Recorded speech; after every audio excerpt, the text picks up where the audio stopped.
The Daytona debuted in 1963 and was popularized by actor and racing aficionado Paul Newman, whose own 6239 recently sold at auction for $17.7 million.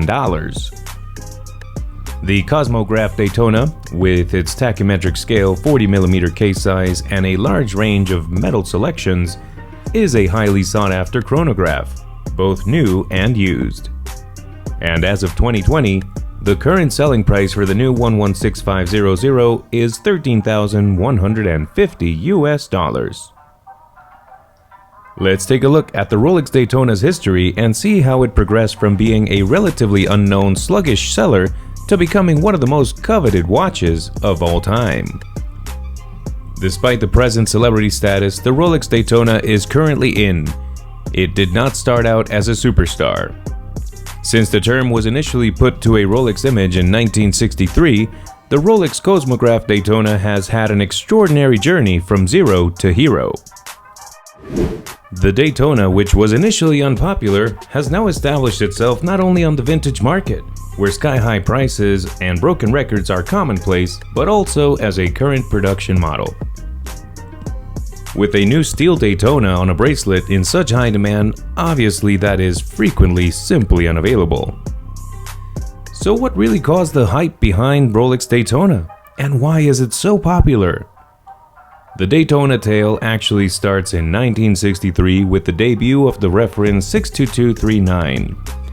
You'll note the Cosmic Graph trademark at 12 o'clock, now distinctive reverse color subdials, and the tachymeter's shift from the dial to the bezel, and a succession of minor improvements was to follow.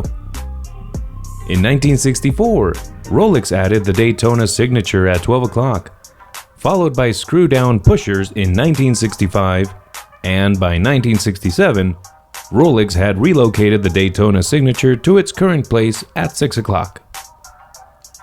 The watch remained mostly untouched until 1988, when Rolex debuted as a true game-changer. Are you ready to find out what it is? Do you have your own speculations as to why? Okay, let us look closely at a Rolex Daytona, and do make sure to stay until the end of this video to find out and know the real reason why Rolex Daytona is over-the-top hyped. If you've been following the watch market at all, you'll surely be aware that Paul Newman Daytonas have remained among the most collectible and costly watches sold at auction.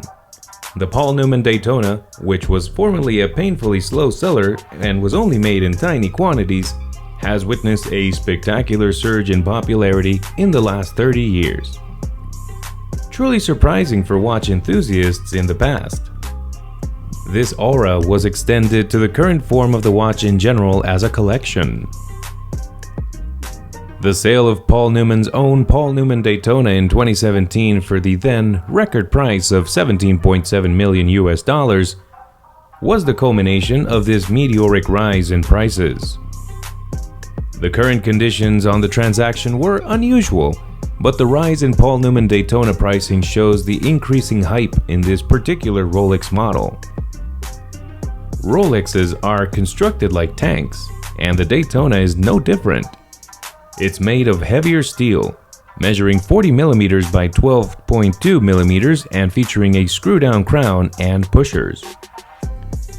We all know that everything Rolex looks and feels like it was machined and built with extreme precision.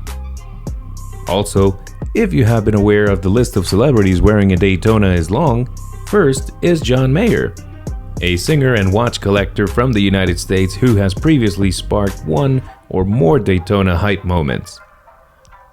He has a Rainbow Daytona reference 116598 and a Daytona 6264 Paul Newman. Insiders referred to the gold-green Rolex Cosmograph Daytona reference 116508 as the John Mayer Rolex Cosmograph Daytona.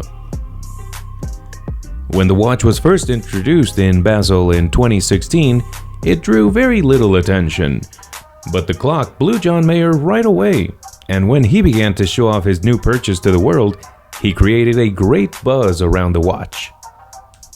The lavish reference 6270 which was initially built for the Sultan of Oman and is regarded as the most costly and rare Rolex Daytona ever in terms of quantities produced and original selling price, is also among John Mayer's Daytona treasures. Going back to 1963, you can see that this is a wristwatch that many people desire and that is quite difficult to obtain. You can also see that it is something that is likely to preserve its worth for the foreseeable future. So we've seen that the Rolex Daytona has a model from the 60s to present day, and we see how it's evolved over time. We've also looked at how it's performed on the vintage market and in auctions. A modern version of the watch, on the other hand, has its own set of characteristics that are worth looking into, sort of beneath all the layers of hype that have built around the watch. So let's take a deeper look into what makes up the Daytona by taking a look at this.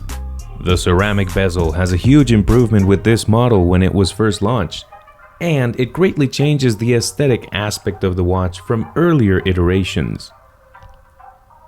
It's nearly hard to compare vintage and modern pieces since they're so dissimilar, not least owing to the model's slow change over the previous 60 years.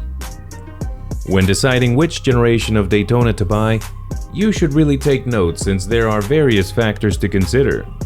Price, caliber, since vintage models are unlikely to have a wholly in-house movement, authenticity, because parts have maybe changed over the years, and of course, your personal taste is a factor to consider and the most important aspect of all.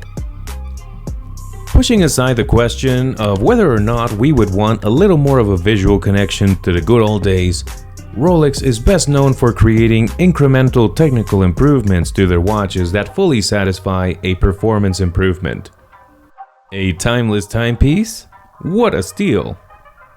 Now let's speak about the dial in your hands. One thing that is undeniably true about the dial of the Daytona is that it has become a little busier in time. A statement reads, Rolex Oyster Perpetual Superlative Chronometer Officially Certified Cosmograph Daytona now appears on the dial. We also have Swiss made at the bottom, which I believe we can overlook. When you combine that with the metal subdial surrounding the raised indexes, with their white gold surrounds the faceted hands, you got a lot going on. The criticism that can be leveled is Rolex sacrificing legibility on what is supposed to be a sports chronograph. Although, in my opinion, the watch didn't compromise much in terms of readability in everyday usage. Moving forward, let's speak about the movement for a moment.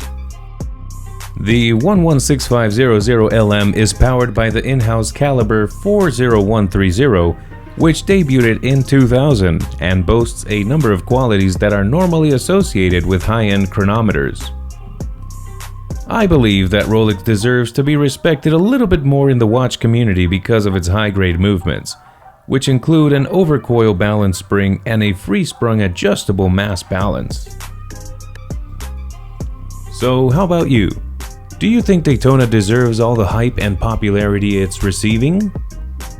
Probably Rolex would do something that will surprise us in the near future, but today, we might as well enjoy these Rolex wonders.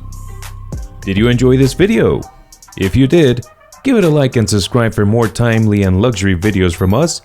Thanks for watching, and see you again next time above first class.